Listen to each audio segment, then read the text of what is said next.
Pokevlog number 8. It's been a long time since Pokevlog number 7, which was back in Halloween. But it took me that long in the game to reach my goal of level 25. I don't like to report on these sort of things until I see noticeable changes on the game. So the next vlog will happen when I see something worth talking about. If you want actual trainer tips, check out a better channel. But here is my observations for reaching level 25. Aside from the fact that it took a while, level 25 was the next time that I got decent rewards.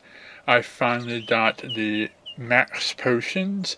I have the incubator, the lucky egg, and the incense, as well as a whole ton of other stuff.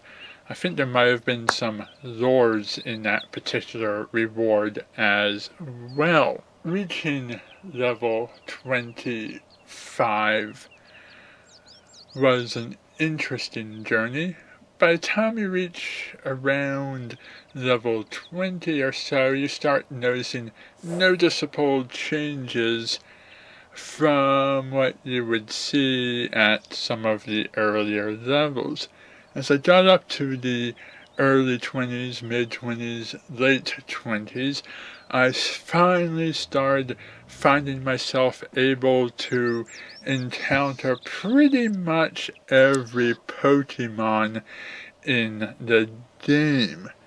There's only a handful that I haven't found, and there's no reason I should not be encountering them.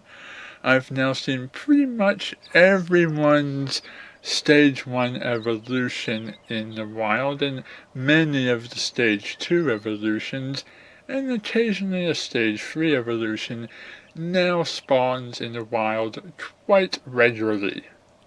Since Halloween, the game's been through many improvements as well. The addition of the nearby system is a huge help over the sightings system. Sightings would tell you when a Pokemon was somewhere in the general area, but it never gave you any direction as to whether you should move forwards, backwards, left, or right when the Pokemon was on sightings. Nearby gives you a very specific pinpointed map location where the Pokemon can be found, assuming the Pokemon spawns at a Pokestop. If there are no Pokestops nearby, you're back on the sighting system, not the nearby system, and you're back to dealing with randomly spawned Pokemon. But in an area where there are no Pokestops around, there's less cell phone activity as well, so less chances you'll encounter a Pokemon on sightings as opposed to on nearby. So most of your journeys will probably still be done on the paths that take you close to Pokestops and not out in the middle of the wilderness. Although there have been reported more spawns out in the wilderness as well. The game's also made progress towards Gen 2 with the addition of baby Pokemon that hatch out of eggs. You can't catch any Gen 2 Pokemon in the wild as of yet, but we're making progress in that direction, and I've caught a few of the baby Pokemon as well. I've also learned that it definitely helps to pick up eggs from different locations. If you pick up an egg from the exact same Pokestop every time, you'll get less variety. You really do need to pick up eggs when you're at some place you haven't picked an egg up from in quite a while. Now, going over some of the events we've had since Halloween and rating them. Halloween was great. One of the very few times I was able to finally encounter ghost Pokemon, but after seeing so many of them, their value generally decreased.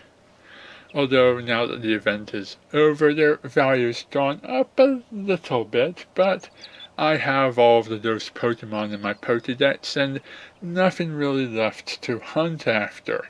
The Thanksgiving event was next, and that was really just an increase in the points that I gained and a better chance of encountering rare Pokemon.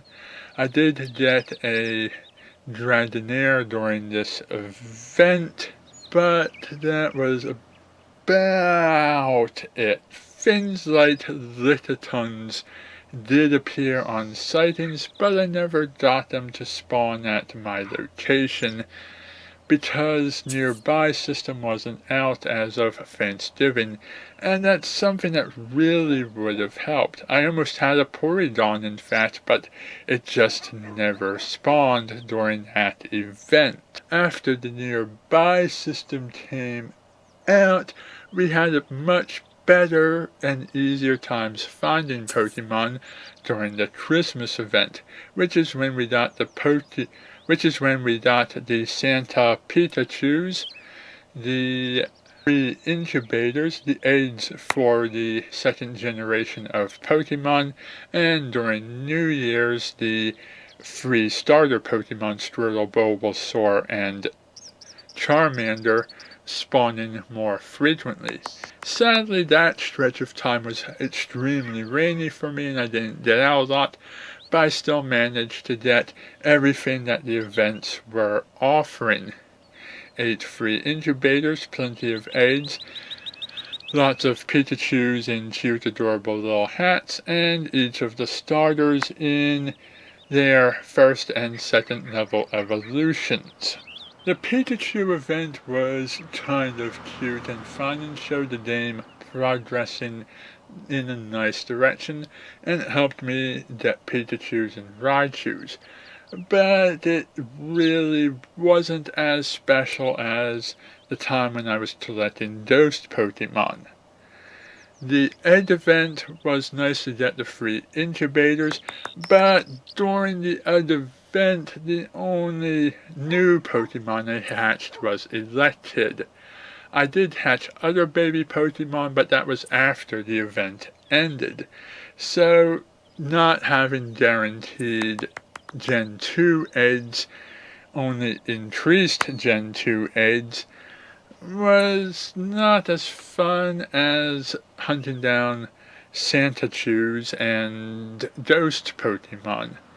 The event with all 3 starters being offered was a little more variety than what the Ghost Pokemon event offered, especially because the Santa Pikachus were still spawning out around about that time as well.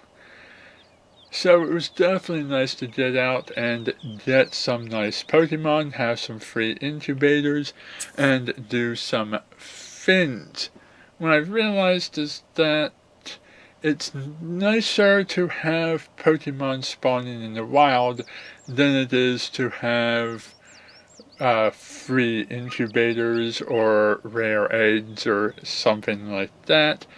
But it's also nicer to have the things that spawn in the wild come with larger variety than just a handful of characters that you see constantly.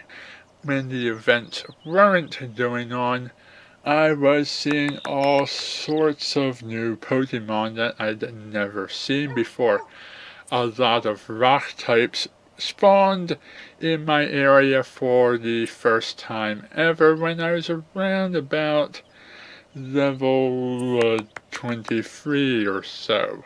I also started catching a lot more fire types, a lot more electric types, and a couple things like Doduo, Dotrio, Jigglypuffs, when I was around level 22, 23, thereabouts.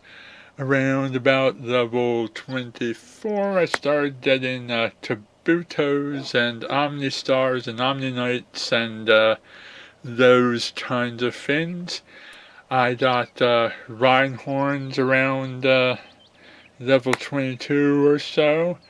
So the upper to middle 20s have definitely been a good time to catch all sorts of Pokemon that I definitely didn't have access to previously. Nowadays, the only things I do not have on my Pokemon list, although I did see them on sightings, but I never actually encountered them in battle, never seen them in gyms, and still haven't hatched them or anything else like that, are things like Porygon, Mutt, Grimer, Aerodactyl, Lapras, some of the harder to encounter Pokemon. I did have the luck of getting a Lickitung and a Chansey, so two of the very hard to encounter Pokemon are checked off my list. My Pokedex is almost finished, and hopefully I'll get it all by the time Gen 2 rolls out, before Gen 2 rolls out, so that I don't have Gen 1 Pokemon lingering while Gen 2 Pokemon are also spawning. But it'll definitely be exciting either way when Gen 2 finally does roll out. Until there's such time as I either get more Pokemon or I level up to level 30 or whatever I need to, I'll be hanging around YouTube on the Trainer Tips channel and around Facebook on the New Jersey Pokemon Go page. Until then, thank you for watching and good night.